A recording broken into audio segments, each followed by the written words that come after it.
New at 5, electric scooters will no longer be an option to get around downtown Raleigh. Bird and Lime pulling the plug, saying the city council's regulations on electric scooters were too restrictive and costly. Spectrum News reporter Ryan Breslin joins us now live from downtown Raleigh with these new developments. Ryan, what can you tell us?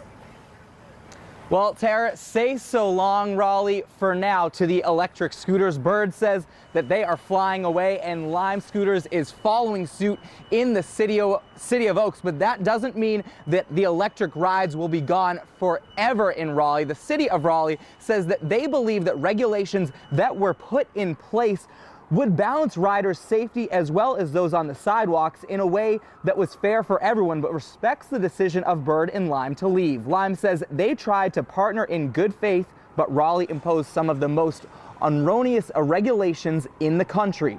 While Bird says city officials refused to amend their burdensome regulations, and it no longer makes sense to provide service under the city's restrictive leadership. The city did just complete a scooter solicitation to bring new companies, and 5 have responded, neither being Bird or Lime. Raleigh expects to bring a recommendation back to city council in May and then have new companies here hopefully by July 1st. Raleigh's director of transportation says that in any community, how we grow and prosper is an evolution. For the steps forward, sometimes you have steps sideways. This is again just part of that evolution, and again these are business decisions by 2 companies. That doesn't mean that we're losing scooters in Raleigh. We're going to find other companies as part of this process that want to work with us and can do that in an innovative and prosperous and thoughtful way. This will also mean a loss of income for some people in Raleigh. Bird tells me they've already provided more than $1 million in income to chargers in the city of Raleigh, and they were on track for more than $3 million of annual revenue to the community. Now, coming up at 6 o'clock, we'll be hearing from people in the Raleigh community, including small business owners, on how this will affect them with both Bird and Lime leaving the city of Oaks. For now, live in Raleigh, Ryan Breslin, Spectrum News.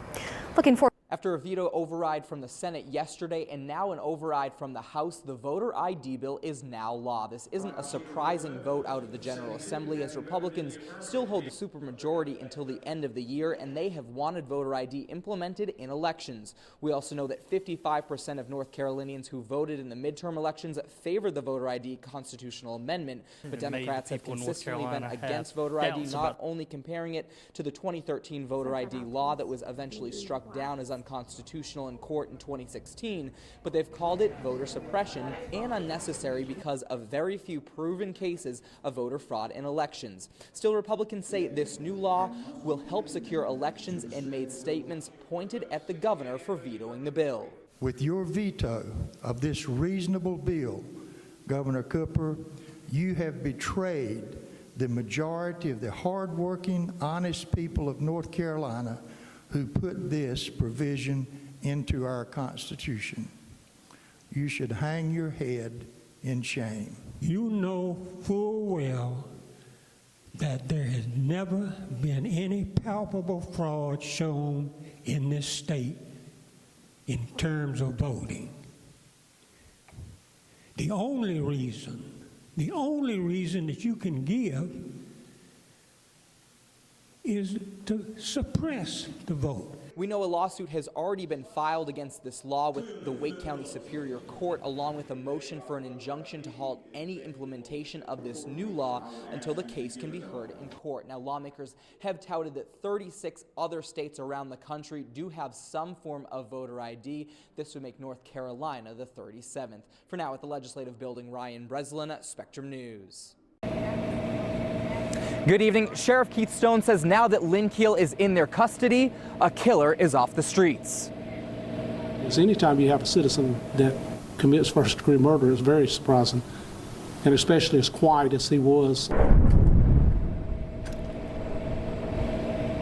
Showing little emotion, Lynn Keel walks from the sheriff's SUV to the doors of the Nash County Sheriff's Office to be booked. Keel was being held in Arizona after being arrested for the murder of his wife, but following the extradition hearing and his arrival back in Nashville, Keel is now officially being charged and being seen by the magistrate. I've also obtained 3 new search warrants related to Diana Keel's death. They include Keel's home and 2 vehicles. In the home, investigators seized a number of items, including her nursing bag, electronics like like smartwatches, laptops, tablets, hard drives, flash drives, a tracking device.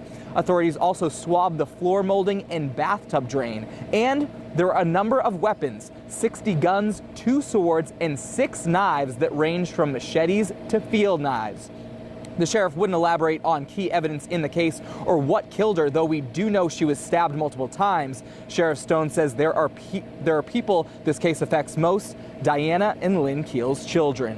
One of the kids is obviously in college down that we talked about earlier, the University of North Carolina, Wilmington. One kid is staying with the mother and father, but obviously they're shaken. I mean, you got to look, these kids had a mother one day, now the mother's gone. They had a father in the home one day, and now the father's being incarcerated in Nash County Jail. And Sheriff Stone says it is possible that Lynn Keel could face additional charges as they will be looking into his first wife's death. They'll be speaking to a pathologist involved in that case, interviewing Keel on that as well. And it's also because they're suspicious when it was ruled accidental before. For now, live in Nash County, Ryan Breslin, Spectrum News. Well, we've seen an incredible amount of damage in this part of Hillsborough. The good news right now is we are being told that there are no injuries from this storm, but this storm serving some serious damage over here. Just take a look. This house behind me, which was vacant when this happened, the roof was torn off and then blown into the front yard. You can see other amounts of damage as well as electrical lines down because of the storm. Over on this side of the street, which we are on Old Highway 86, this home saw a number of trees come down. I spoke to the homeowner. He says that he counted and thinks that there are about 30 trees that were either uprooted, like some of what you're seeing, or snapped in half. He says that he was in the basement when this all happened and that it sounded like a freight train when the storm came through. First thing I saw when I came out was my neighbor's house, the roof blown off, so it terrified me. I didn't know what to expect. Right. But I was lucky when I looked and assessed all of my property.